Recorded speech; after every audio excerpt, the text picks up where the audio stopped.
Welcome to Pakistani real reaction. तो कैसे हैं आप सब? उम्मीद है आप सब बढ़िया होंगे। मेरा नाम है मुदस्सिर, मैं मुबशिर। तो गाइस आज की वीडियो काफी ज्यादा कमाल की होने लगी है। तो वीडियो का जो टाइटल है वो है इंडिया को नहीं मिल पाएगा वीटो, फायदे कम नुकसान ज्यादा।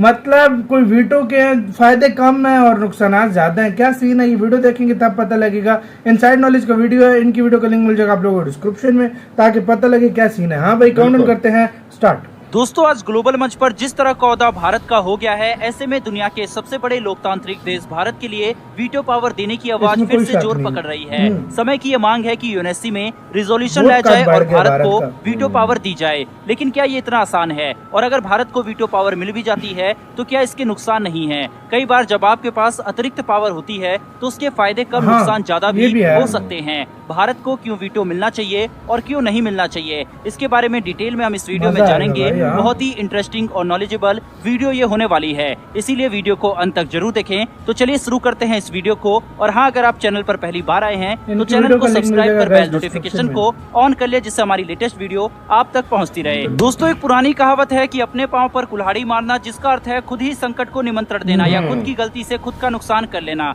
इतिहास में अक्सर कई ऐसी गलती हो जाती है जिसका खामियाजा आगे चलकर हमें भुगतना पड़ता है। ऐसा ही कुछ भारत के साथ भी हुआ। आज से करीब 69 साल पहले अगर भारत ने वो गलती ना की होती तो हम आज इस पर बात नहीं कर रहे होते। जिस चीन को भारत ने अपना दोस्त समझा था और उसे वीटो पावर दिलाई थी, वर्तमान में वही चीन कई मौके पर भारत को न सिर्फ आंखें दिखाता है बल्कि हम पर वार करने की भी ताक में रहता है। मोदी सरकार देश की पहली ऐसी सरकार मानी जाती है जिसमें नेहरू के समाजवाद की कोई छाप नहीं है। कई बार ये बोला गया है कि जवाहरलाल नेहरू की गलती की वजह से भारत ने संयुक्त राष्ट्र के सुरक्षा परिषद की स्थायी सदस्यता ठुकरा दी और अपनी जगह ये स्थान चीन को दे दिया। अमेरिका ने कहा था कि चीन को यूनाइटेड नेशन में तो ले लो, लेकिन सुरक्षा परिषद में नहीं, भारत को उसकी जगह शामिल किया जाए। तब नेहरू जी ने कहा था कि चीन एक महान देश है और ये उसके लिए अच्छा नहीं होगा कि वो शामिल ना हो। ये बात खुद कांग्रेस के करीबी शशि थरूर ने अपनी एक किताब में लिखा था कि 1953 के आसपास भारत को संयुक्त राष्ट्र के सुरक्षा परिषद में स्थायी सदस्य बनने का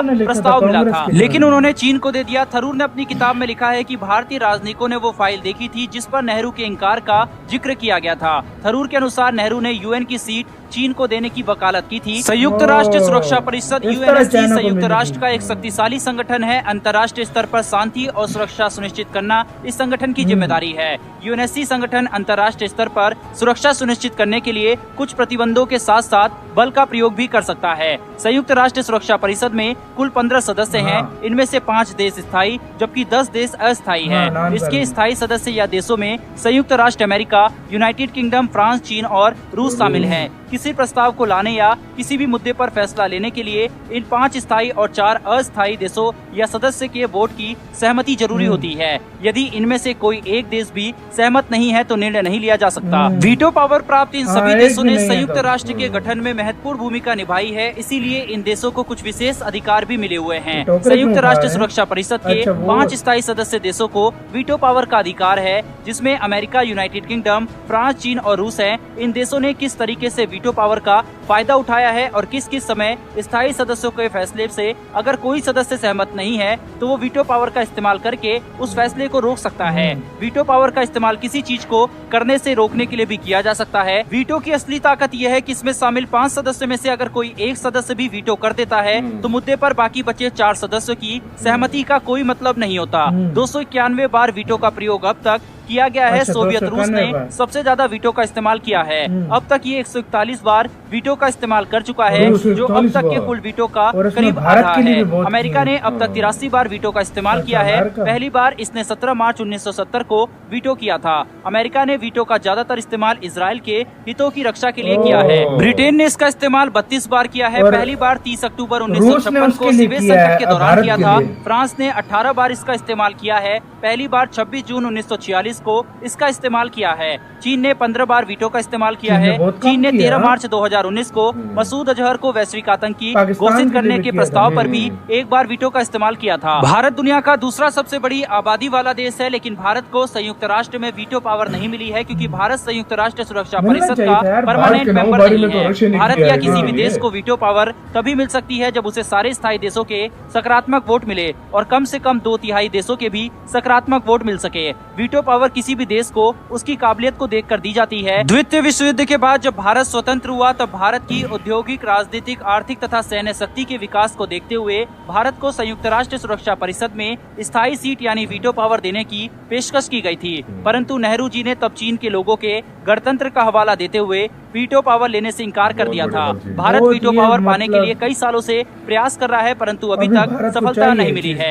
इसके मुख्य कारण स्थायी सदस्य देश अपनी शक्तियों को साझा नहीं करना चाहते। चीन और अमेरिका ये कभी नहीं चाहेंगे कि भारत एक सुपर पावर बने। वीटो पावर उसी देश को मिल सकता है जिसको वर्तमान के 5 स्थायी सदस्य मान्यता दे दें, और ये बात हम सभी जानते हैं कि चीन भारत को वीटो पावर देने के हक में कभी तैयार नहीं होगा। वहीं पर इसके अलावा दोस्तों, भारत जैसे विकासशील देशों के लिए वीटो पावर का नुकसान भी है। अभी भारत बैलेंस डिप्लोमेसी अपनाकर चलता है, जिसका भारत के विकास पर अच्छा प्रभाव भी पड़ता है। भारत के इस कारण सभी देशों से व्यापार है। वहीं वीटो पावर देश कहीं न कहीं आपस में बटे हुए हैं। अगर भारत के पास वीटो होता तो भारत को भी किसी एक पक्ष में रहना पड़ता। हालांकि इन सब के बावजूद भारत को वीटो पावर मिलनी चाहिए। अगर यूएन का महत्व बनाए रखना है तो इसमें चेंजेस करने की सख्त आवश्यकता है, क्योंकि रूस ने तो यूक्रेन युद्ध में यूएन का मजाक दुनिया के सामने बनाकर दिखा दिया है कि इसका कोई महत्व नहीं है। क्या भारत को वीटो आपके अकॉर्डिंग मिलना चाहिए? और आपके हिसाब से भारत के लिए बड़ी रुकावट अमेरिका या चाइना में से कौन है? कमेंट करके जरूर बताएं। अगर आप इसी के साथ हो यार गाइस, ये वीडियो खत्म। यार देखा जाए यार, बहुत बड़ा वो था, मतलब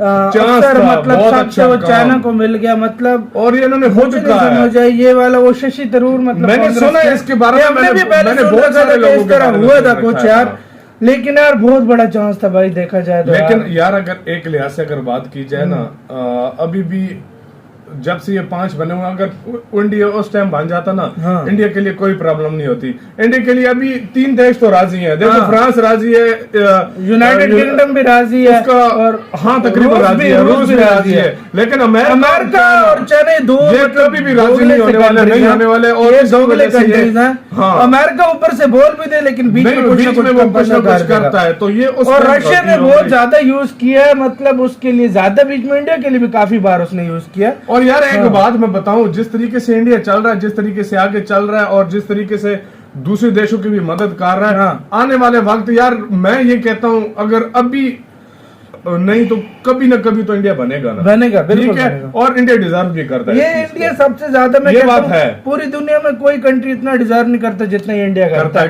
क्योंकि जिस तरीके से देखो, इंडिया की कभी पॉलिसी ये नहीं रही है कि किसी भी कंट्री को जो है ना डरा धमका कर रखना। ये वीटो कंट्री चाइना हो, चाहे अमेरिका हो, चाहे जो भी हो, पीस लविंग कंट्री है, क्योंकि ये अपने फायदे के हमारे लिहाज से इंडिया सबसे ज्यादा यार डिजर्व करता है। गाइस, आप लोगों का इसके बारे में क्या कहना है? अपनी राय कमेंट सेक्शन में दो।